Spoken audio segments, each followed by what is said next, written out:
sharing with us her unique story of a brave 22-year-old woman who escaped the killing fields of Cambodia with her two young children in the late 1970s. Because of the genocide, she was forced to abandon her beloved home and stayed in dirty, filthy concentration camps for 4 painful years. She and many others in her village suffered 18-hour days, worked in inhumane conditions in the hot blistering sun with little water and little food to survive. Her family was treated cruelly, and she watched them suffer. She continued to search for freedom in an effort to provide for her family. Lori is a U.S. citizen now, and very thankful every day for all her freedom for herself and her 2 kids. She immigrated to Hawaii in 1981 and lived there for 25 years. After retiring, she and her husband have been traveling the world for 5 years. For the past 18 months, they've been calling Ajijic home. Please welcome Lori Brown.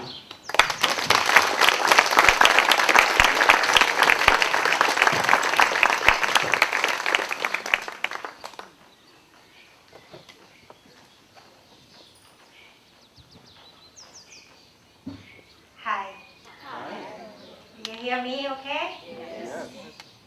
Hi. First of all, I want to say thank you, and I want to say buenos dias, good morning, and Arun Day is Cambodian word, and Sawadee in Thai, Chao Ba in Vietnamese.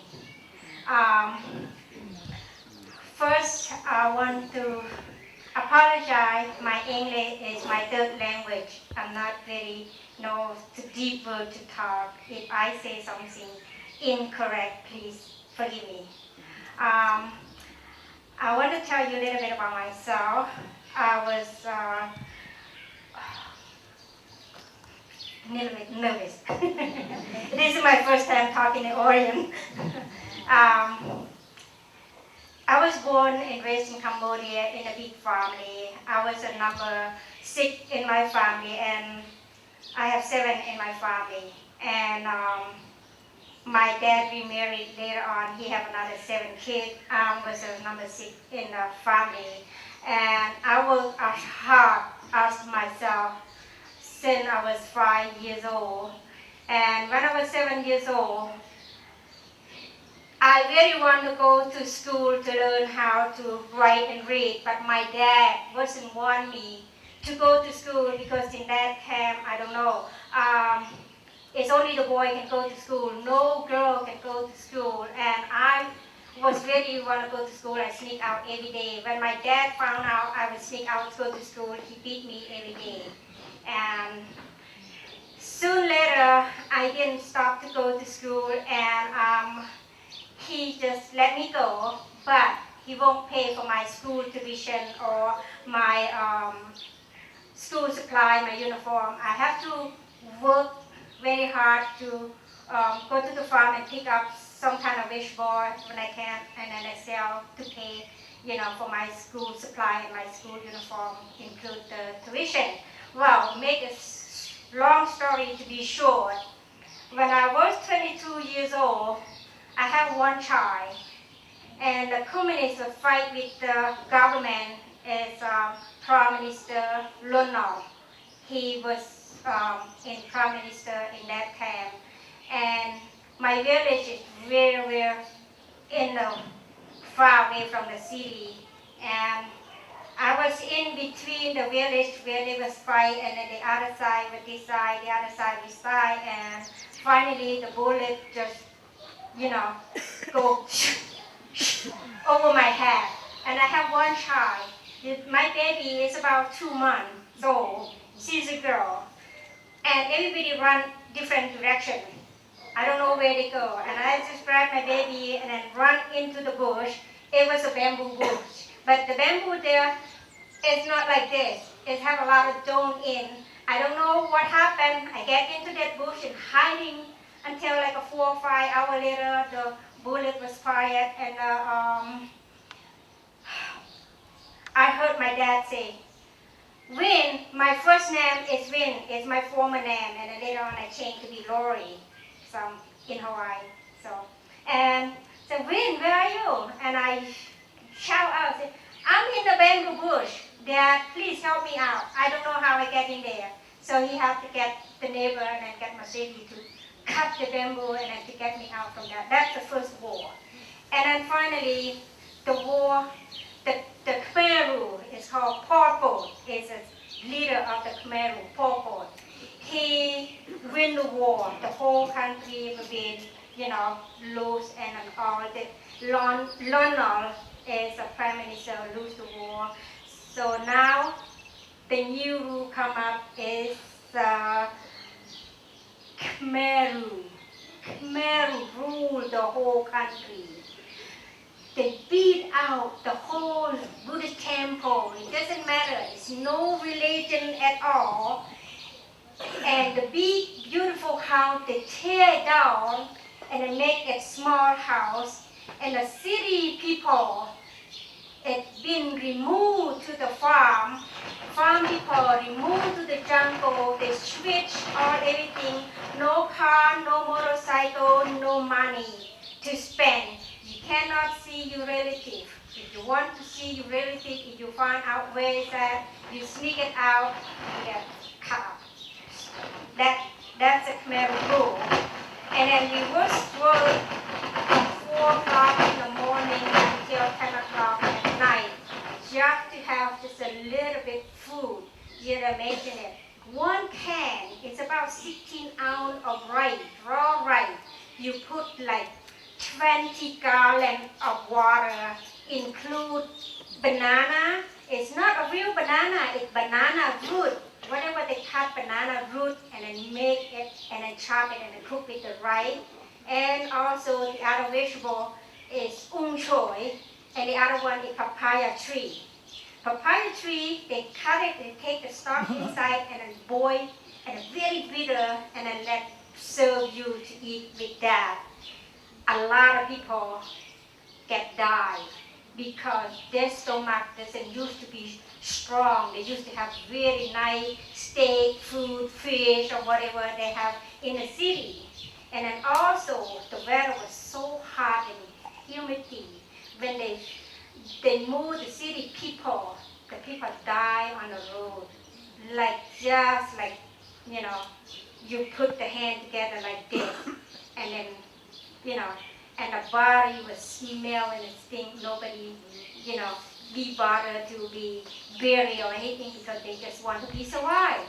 And also, that's the first year when they win the war, and they say, Mom, Dad, family, and friends, we all love you. We are all one family.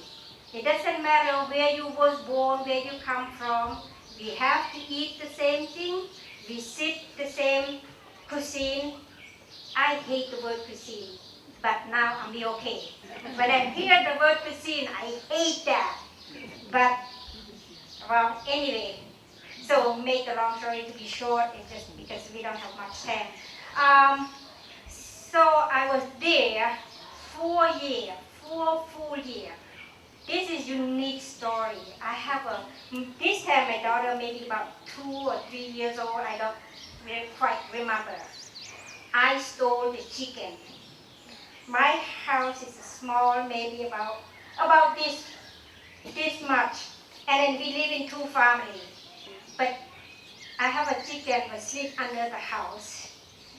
And one family was gone to work, and I was so weak. And I was so hungry because we don't have enough food to eat.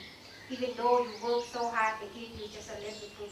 So I go in and grab the chicken and pull the neck out and wrap with the banana leaf, all of that feather, I pull it out and then I cook that.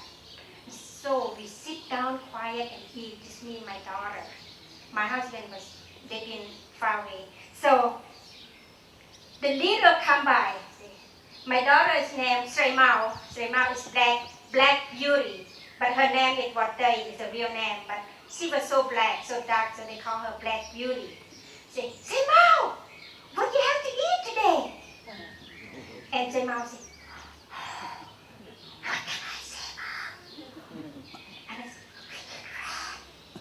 and she said, oh, hi, Auntie. We eat rat. My mom caught the rat. And actually, we eat chicken. and then she said, say, Mao, can Auntie have some?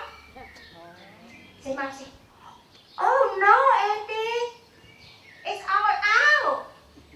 It's only the bone left. Don't come. It's out.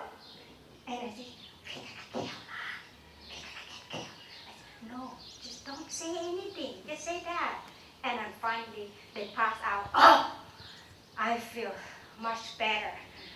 Oh, that was, very scary. If they caught you still, eat a vegetable in the farm, in the field you plant in front of your house, you cannot eat, you cannot pick that. If they find out you pick and steal, you go to the meeting. It means when they say go to the meeting, you're never gonna come back. Zoom out. And the other thing, the children 5 years old up to 10 years old, they take out from the family to be brainwashed, learn to be the killer or learn to be the shoot. And the children from 10 to 15 up to 20, whoever not married, they take it out to work in far away field. And once a month, they let the children come to see the parent or never. It depends whatever the government rule or government mood. But this is a true story from my heart and my family. One little girl, she's about 8 years old. She worked far away from the field. One day she found out the grandma was moved in close to the town. And the river is about, I don't know how wide the river is. And the grandma, she kind of have a work in the cuisine, help cooking. So she steals some rice and then she, how you call this? She make the rice ball, squeeze the rice and wrap in banana leaf. And then she know her granddaughter was the other side of the river. And every 5 o'clock, she sneak it out from the cuisine and then go and then throw the rice, wrap the rice with banana leaf and the one drop. And then she called her granddaughter, her name is Polly, said, Polly! And the granddaughter heard the grandma call. And then she just run out, the water up high like this. And then she stand like that and wait for grandma to throw some food for her. And the grandma throws the food, like maybe about 5 or 10 days. And one day, grandma was sick. She couldn't go to work. She couldn't sneak it out the rice. She couldn't steal the rice. And that little girl, she come in and she sit down and waiting for to hear grandma's voice to call her, Polly, come get your food. She didn't see it. And then she was tears out. She cried. She said, why grandma get mad with me? Why grandma didn't, bring me the food? I was so hungry. Because all the girls work the water up to the neck and they go weed in the right field. We all work in the right field. And the crop come out very good, I don't know where all that rice go, where all the food go. Every year we have no enough food to eat. So they just say the rice go to Angkar. Angkar take all the rice. Angkar, it means the government. That in Cambodia, in that kind of work they call it Angkar. And Angkar say, yes, Angkar say that. One day, they want to test all the men and women who can know how to read and write. Because in the first stage, they kill the general, they kill all the government workers, they kill all the professors, they kill all the teachers, and they kill the rich. The rich, whoever have the maid or, have the slave, but no slave, but just a maid. They say you don't know to do anything. You have to have these people to be your mate to do stuff for you. That's the first, they kill. And the man, they separate from the woman to go far away from the family. And one grandma can watch 15 to 20 kids a day. If that grandma sick, the other grandma had to take over. And the kid is from like the nursing. And the under 5 years old, you know, they take to that so the mom can go work. So that was just a communist rule. That's why oh my God, I don't want a communist. I don't want this. I don't know why, but well, I take it, so I very, very appreciate now. So now continue. So they come. So we have a meeting today. Come on over. We go to the casino and reading. Now the investigation who know how to read and write. They give me, say, Savin, here, can you read this? I look at upside down. I said, no, I have to pretend like I didn't know how to read, I didn't know how to write. And then they say, can you sing? We have this letter, somebody can sing? I said, no, I don't know. I don't know how to sing, I don't know how to read and write. And I have to pretend. They give me paper and pencil. I have to just do whatever I can to be survive. And if I tell them I know how to read and write, my whole family be killed with me. Next day they say, go to meeting. The whole family go to meeting, they have the truck pick up and they have this young soldier, like 10 years old up to 15 years old, they're the one with the brainwash. And if they spy you, you say, oh, I don't like this government. If they heard that, they take your children from far away, you know, the 5 years old up, the one they take out from you, they come to knock, go, Mom, Dad, I'm here. And then what happened? When the mom and dad open the door and the kid, you are the enemy. Which finger was get wounding, have to cut that finger out. That's it. They take your own children to kill you. You believe or not, I don't know, it's up to you. But this is a very true because it's right in here in my own head. I never forget. And so now, it's very, so everybody has to work so hard, cannot say anything. You stay in the same house with me, you spy me, and I spy you. But I never put effort to spy anybody because everybody have the same thing, have to be survived. A lot of million people is already killed. Why we have to be, kill each other? Was we supposed to be love each other? We supposed to be get together and love each other. Why I have to spy? No, I won't spy anybody. One time I was climb up to the mango tree. I'm very rascal.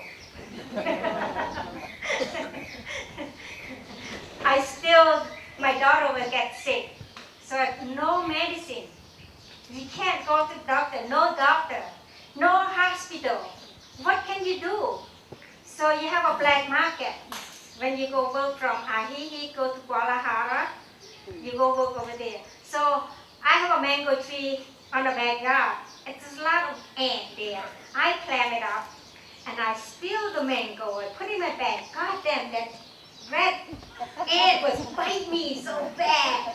And then now the government told you walk underneath the tree and they just talk. And God, I really want to pee, but I put it like that. I said, no, I'm not gonna pee. And the ant keep biting me because I couldn't move it, And then finally, they went out. God, I have to pee from you.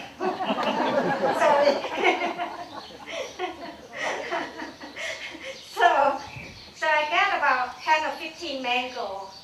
And when I go to work, I just sneak it out on my backpack and I go to the other village at the well I work at, and the other well they have some kind of penicillin.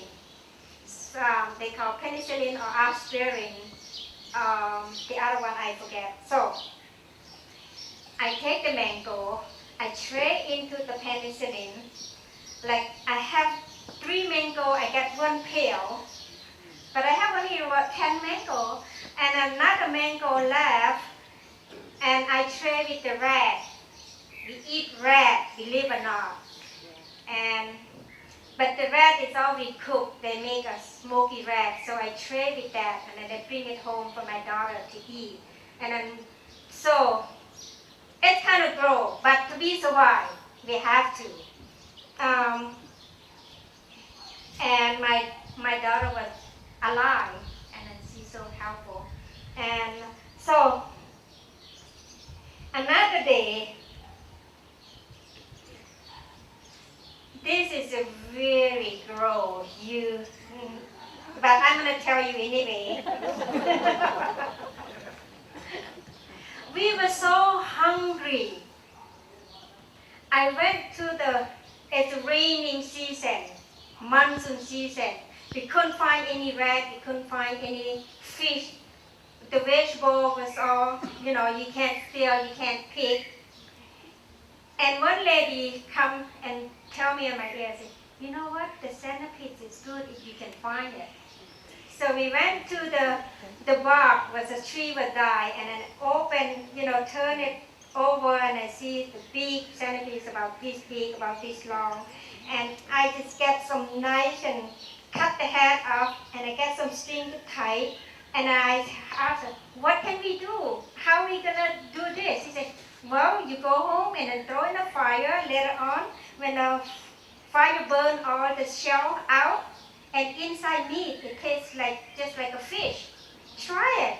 And I did, because that's really healthy protein to eat the centipede. So that's what I say, so grow. But to be survived, I have to eat whatever is available there. So that's my story. And also, husband and wife meet each other once a month or more, because they were far away. And now this is a good one. So I make it short because the time can be run out. So let's see. 1979 or late 78. I was have another child. Even though we met once a month, we still sneak it and have another one.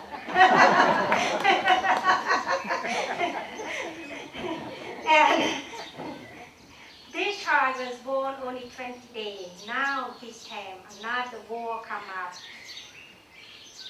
One of the Pol Pot partner, he know Pol Pot gonna kill the whole Cambodia. So he disagreed with that plan. He went to Vietnam to ask the Vietnamese government come over to save all the Cambodia, because they already announced that's only I know. I don't know very sure for that, but this is I only know in my village, in my place. They tell us, mom, dad, family, friend, brother, sister, next week we going to go to have a meeting. You can't stay home. If you stay home, you die. If you go, you die. But you go over there, you have food. But you stay home, you don't have food. Which one you want to choose it? They already announced. Everybody knows that. And I said, well, before I'm going to die, I'm going to go eat. Because I've been so hungry. Sorry. And I was so skinny, believe it or not. I'm only 80 pounds.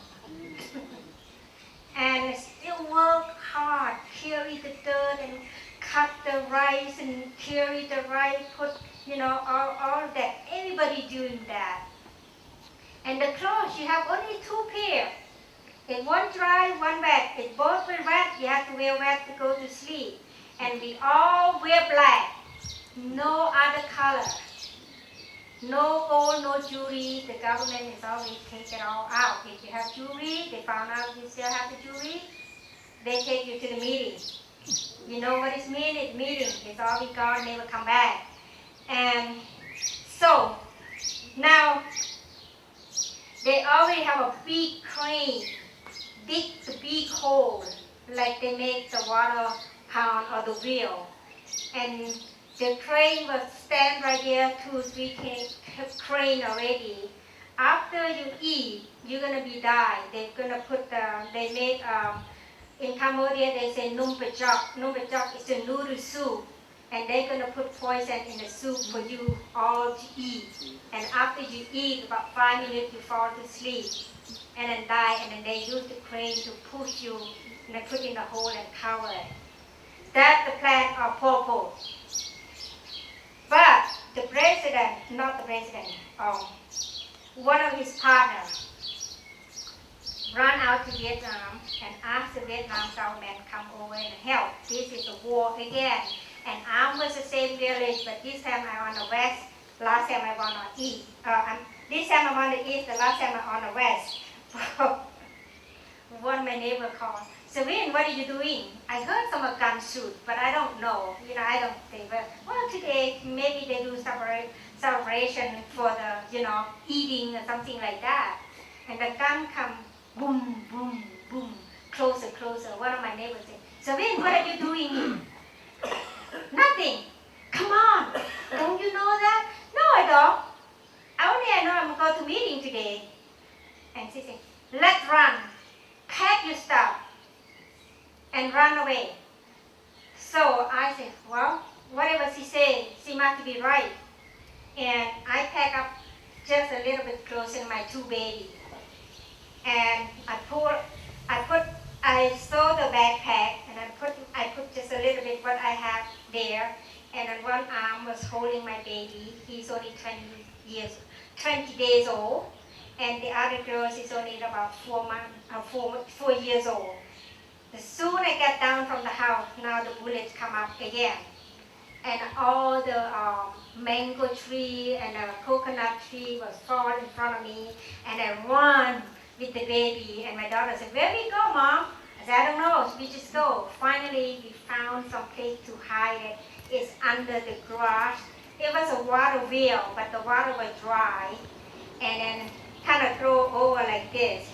And then so me and my baby and other family, we get in there. So the trail was on top, the wheel like that. So we were hiding in there and the bullet was, wow, it was so a lot. I don't know how to say that. So my daughter said, I want to sleep. Don't sleep.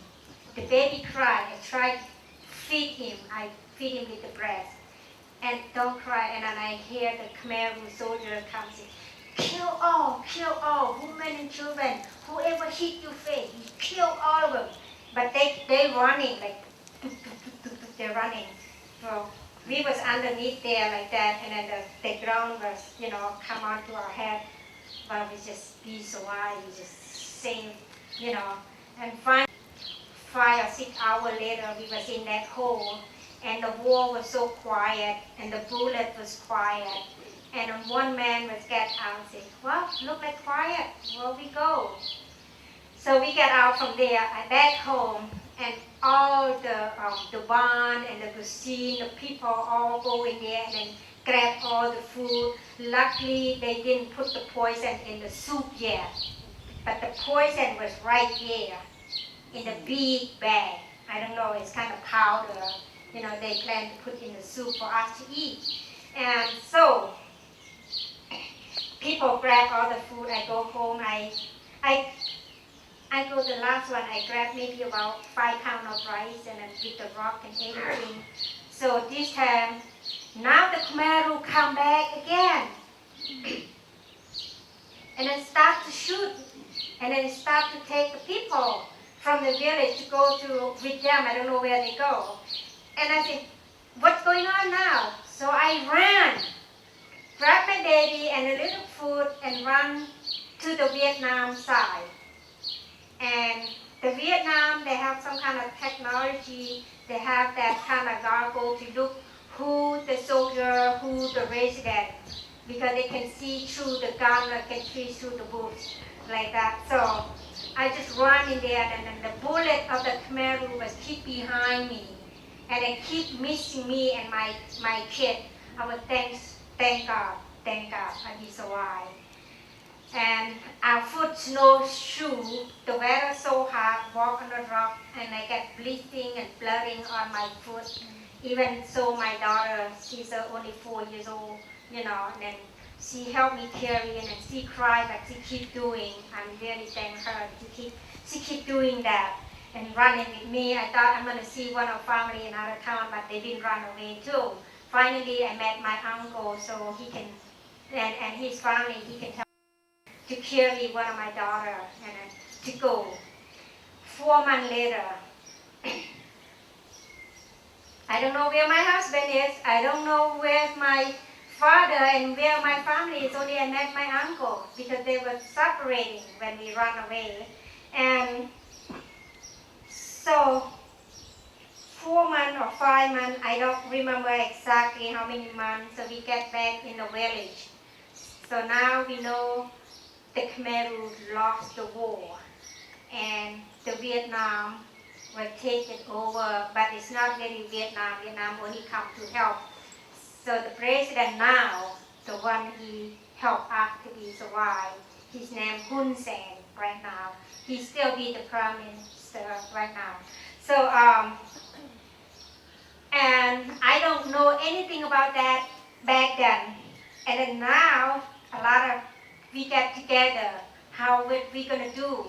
And my dad back in the village, my husband back in the village, and all the family back in the same village again. And they found out Vietnamese, it was communist country. The soon I heard the communist country, I said, no God, this time I want to escape out. They won't let anybody come out from the country because they need the people. Because a lot of people are already killed already. They need the residents. So I said, no, I won't stay. My little kid needs the school. Communists no school. Have to go, everybody have to go work. I need future for my younger. And I talked with my dad. My dad said, okay, go. I talked with my uncle. My uncle said, okay, go. One of my uncles was go before us 1 week. Now, we have about 200 people in a group to plan to escape out from Cambodia to Thailand. In 200 group, 200 people, men and women and children together, and we have 7 leaders come from the Thailand border and then say, I know the way to go, you be safe, but I need from you guys to pay us as much you can. And I need that money to pay, to people who take out the landmine along the border. Everywhere is landmine. If you walk different steps, you step on the landmine and then blow up, you get killed. And another thing, when you go to Thailand, you have to deal with the Thai border soldier or Thai government. I don't know about that, but the border of the Thailand, they may send you back to Cambodia. 15 days, I walked out from my village to the Thai border. And always, the war is not quiet yet. They still have the war, doubting the war when we run away. We don't want to, kind of like get into the Kymer Rouge soldier or any kind of soldier. When they check us, where you go? Oh, I go to Ajijic. From Ajijic, oh, I go to Sanwan Khosla. And I just keep saying that and we keep going. I walk like a duck, like this. Because I don't used to, walk all day and all night. We walk all day and all night. We only rest like a 3-4 hour, stop and eat, and then sleep a little bit and go again. And my ex not planned to come with me. I said, okay, you don't want to go? It's okay. I go with my family, go with my dad and my stepmom. And I have my 2 babies. I have enough food for 15 days. My brother and sister will help me carry that. So the soon we get into another village, I saw my ex-husband just say, I want to go with you. I said, okay, come along. And so one night, we went close, about 5 kilometers from Thai border. And the wall in that place was so thick, we can't even cross the border. And we planned to come back, and that night, so we came back, and it was night time. We was tired and hungry and thirsty. We see a little pond about this kind of big, and we take that water from there and I cook and drink and take a shower. You know what? In the morning, can you guess what is in there? All the dead bodies in there. And I didn't throw up, but it wasn't come out anything. Because all the black clothes was in there, all the dead bodies and skeleton in there, and then we said, that's it. We better just drink the rainwater, on the street, better in the pond, because we know that clean better than the water in the pond, because in the pond you can't see what is in there. So I think the 10th day, we walk across the street. Now we're going to get into the jungle. Here, all the dead bodies were swollen, bleeding.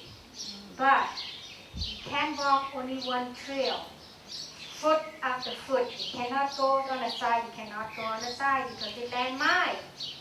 And so, if a dead body was there, we have to walk over or step it over. You know how you step over the dead body? It stings the whole body. But what can you do? How to be survive? They have to go. And one guy heard some kind of machine gun on the background, and he heard somebody talk. He just run, zoom, try to pass out. He stepped on a landmine. 3 people died in a spot, and 5 people was wounded. And after that, we went in the jungle. Now, this is the story. Is the leader, the 7 leaders say, Mom, Dad, brother, sister, we close to Thailand right now. Tonight we're going to cross the border. But before we're going to cross the border, you're going to hit with the robber, you're going to hit with the con, you're going to hit with the machine gun, You have to be careful. We have to split it from 200 to be 100 in a group. And if you have money, US dollar, you have Thai baht, you have gold, you have diamond, send it, give it to me. I carry it for you because I know the way to go. And then write it down your name and how many you put it in. And you have clothes. The Cambodia is very popular. These clothes made from French. They call mondigo. And you bury body for 10 years. You take out the body, the clothes is still there, brand new. You wash it out, still good. It's no break or anything. So we have that. We save that, And so I said, you have this kind of clothes, you have this kind of money, give it to us, write down your name. And I said, I'm thinking, I will give it to you. I give you whatever I can give to you for you bring me here. So I give a little bit of that, and then I hide my gold inside the shoe or inside somewhere I can hide it. And so, take out, you know what? When I go to Thailand, never miss, never see him again. They say, we're not going to miss you, we're going to find you. When we go to Thailand, never see that person again. Never know who they are. But I know who they are, but I never find him. I know the name, they know the face, but never. My dad has been lost some, and some other friend, they lost some, But I don't lose anything because I was thinking, no, this is the con. This is the con in my head, horse head. I won't give him anything, give them anything. So now we are 100 people. And as soon we step on a bomb, I don't know where other people. Another 50 will get lost. So we have less than 50 people left in my group. We walk all day, all night, till get into the Thailand. And we slept, we run out of food, no food to eat for 3 days. We only drink water, and the water is only on the ground because it's monsoon season. And tired and exhausted, we wake up in the morning. My dad said, Savin, get up. Did you hear the motorcycle? And I get up and listen. Everybody was asleep in the bush, in the jungle. And I said, yes, I heard that. Oh, we are in the Thailand. We are in Thailand. Yay, we were so happy. We was in Thailand. Now another come up. So we walk up, like, very tired, and some people was crawl because we don't have food, no water, and then they have water but not enough. I'm sorry, Dad, I'm wrong. So get the Thai soldier who was a guard of the Thai border, and they said, where you come from? Luckily, I can speak Thai, and my dad speak Thai, and the rest, they all Cambodian. So we from Cambodia, we are refugees. We come here to ask for help. But the Thai soldier said, you know what? We don't accept it because we don't like the communists. You guys, the communists, go back to your country. I said, no, please, please. And they got, grabbed us together and put in a one shack, and then start to separate men and women. And they said, we're going to send you guys back to Cambodia. I said, oh no, we run out from that. Please, don't do that. And they said, no, this is our government rule. This is our country rule. We're going to send you back. I said, oh my God. And have 3 teenagers in our group. It's now we have about 40 people in my group. I don't know where the rest go. We lost in the jungle. I don't know they get killed. I don't know they get alive. I don't really know until now. I saved one girl without raping. The 2 girls I cannot because it's only me, the lady, can speak Thai. And my dad can save the man so the soldier in Thailand won't beat them. So that's very great. I've been crying a lot because I couldn't save that girl without raping. I said, we run out from the communists, all of this kind of thing, and we come here, we get the same situation. They're going to send us. They're waiting for the truck. They're waiting for the phone call. But I tell you, the first group who come before us, they've been sent back to Cambodia. And then another time, when they sent back to Cambodia, they climb down. The Cambodia and Thai, Cambodia land is very low, the Thai is high. And then they put on the high peak, and they let the Cambodia climb down back to Cambodia, and then that's another kill. Thousands of people get killed from Thai government. I'm sorry, whoever Thai here, I'm so sorry, this is true. Ever get killed another time. Okay. And so, 3 o'clock, the truck come. Now the phone ring in the office. I heard they talk, United Nations say, save all the Cambodia refugees. Don't send them back to Cambodia. They've been killed. They've been killed. The truck was there waiting for us to get them sent back to Cambodia. But because United Nations, I be survived. I be alive until now to tell all of you story today and keep all the Cambodians. So that truck pick us up to the Thai camp and feed us the food. They won't feed us the food until they receive, say, United Nations give the money to the Thailand government give us the food. So I was so thank you so much for that. I'm be survived, my family be survived. So that's it for today. Thank you. Thank you. Thank you. We're going to take time if there are a couple of questions that people may have. Okay. First. Well, first of all, I think we owe you all a wonderful debt of gratitude. To tell the story is so important that people know. And we all have heard of Pol Pot and the Kymer Rouge, but to hear it firsthand, muchísimas gracias.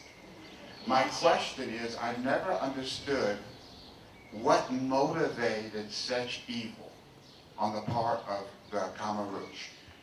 Was it political ideology? Was it just cruelty? What was the nature of that process that they killed so many of their own people and caused so much suffering to their own people? Have no answer for that. I'm so sorry, but this Khmer Rouge is no relation at all. I have no answer for that. Sorry.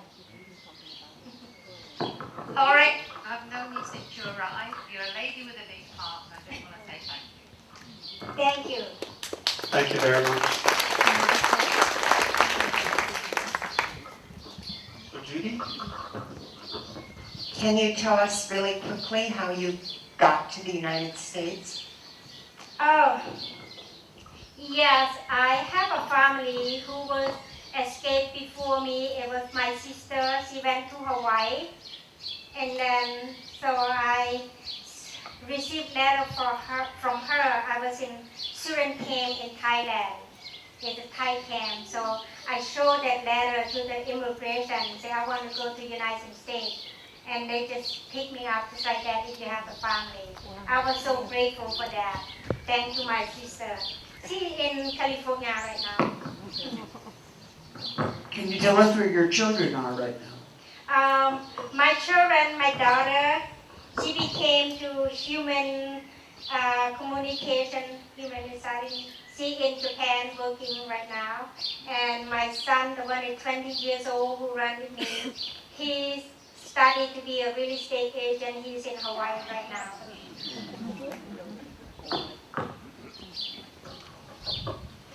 now. You've told a wonderful story. Thank you very much. Well, thank you. Have you ever been back to Cambodia? Would you? And if not, would you like to go? Yeah, I've been back a couple of times, but the first year I've been back in 1997. The Khmer Rouge still rule half the country. I went back with my two children to tell them, to let them know where their root has come from. And it was 18 years exactly the day, the time when I escaped out from my village, and I get back the same day, same time, same hour. I get back to my village for 18 years. That's the first one I visited my country. There was another hand in here.